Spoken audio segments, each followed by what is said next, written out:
Where's north from here?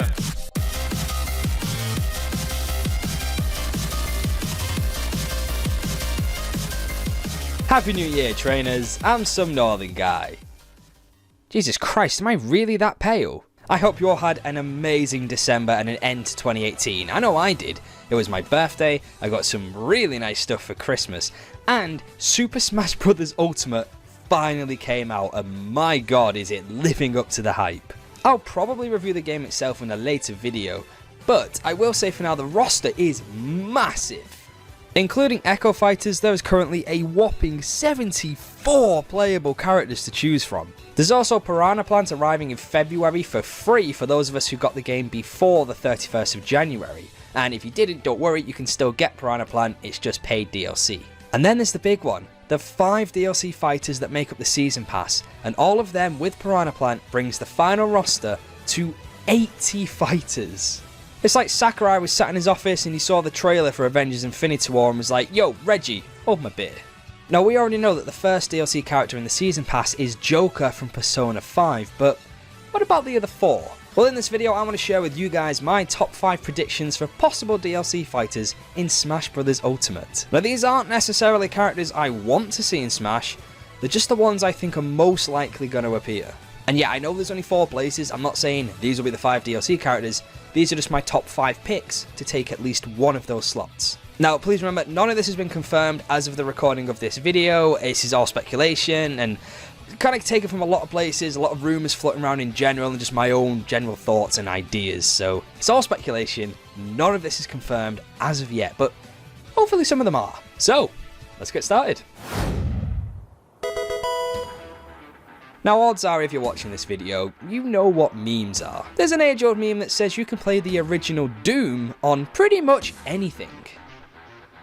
You probably know where I'm going with this. Doom is such an iconic franchise. The original Doom is one of the first games I ever played on a PlayStation 1, and the series has just grown from there. It was a pioneer of the first-person shooter, and it's had loads of releases and re-releases and remakes and remasters, just such a big franchise, available on many different gaming platforms. The main character, largely known as Doom Guy or the Doom Slayer, whatever your preference, is basically just a walking tank. He guns down hordes of demons and devils like they are nothing.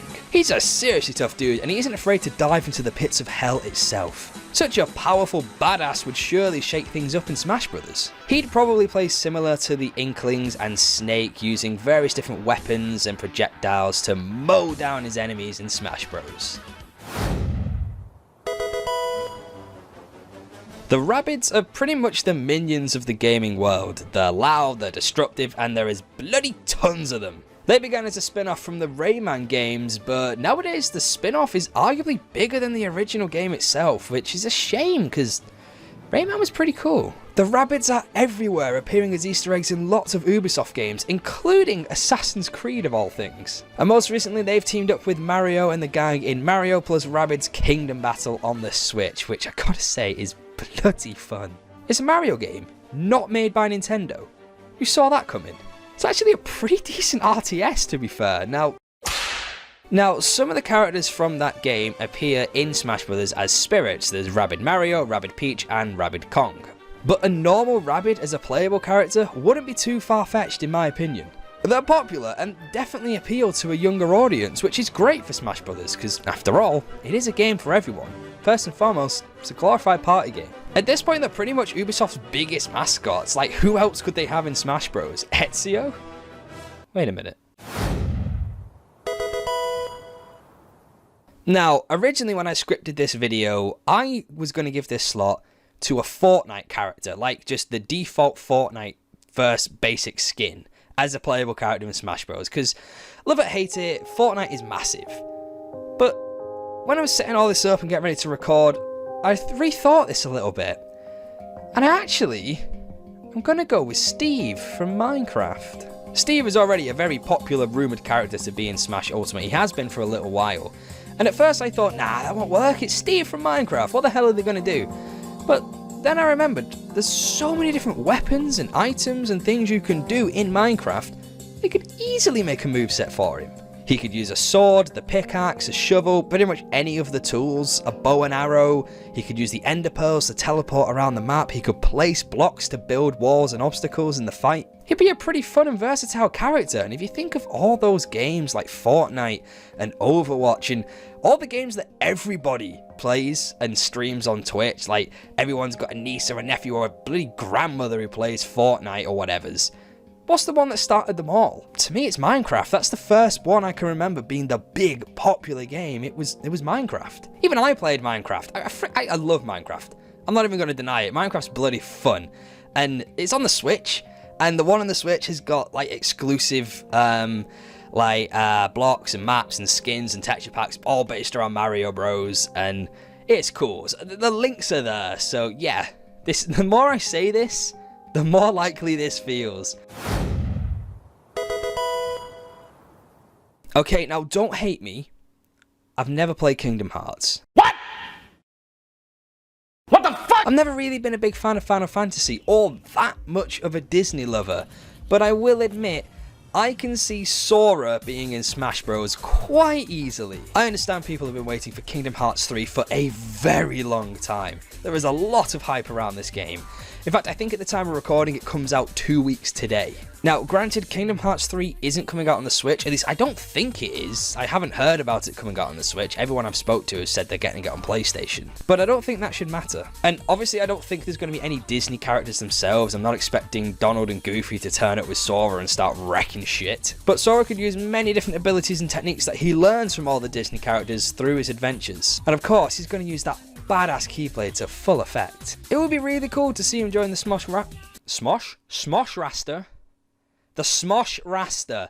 Wow. It'd be really cool to see Sora in the Smash roster, and maybe it'll get me into Kingdom Hearts. It might convince me to play the game when I try him out. Okay, number one. This one has to happen. I seriously can't think of any other character more suited to be in Smash Brothers at this current time. Wait, no, get the fuck out of here. It's not you. You had so much potential and you blew it. It's Crash Bandicoot, alright? Crash Bandicoot. I seriously don't think I have to justify this one at all. The n-sane trilogy is now... The n-sane trilogy, bloody hell. I seriously don't think I have to justify this one at all. The n-sane trilogy is on the Switch. We've got a remake of Crash Team Racing coming to the Switch as well. He's just a beloved, iconic character. He's up there with the likes of Mario and Sonic. Crash Bandicoot was arguably Mario's biggest rival in terms of 3D platformers in the era of the N64 and the PlayStation. And his moveset would be pretty simple to implement as well, with kicks, spins, and Wumpa-based attacks. Was it Wumpa? What? That fruit. He'll throw fruit at people. God, you know what I mean. Put him in Smash Bros. With Crash in Smash Bros, we'd have 4 of the biggest names in platforming all in one fighting game. Who wouldn't want that?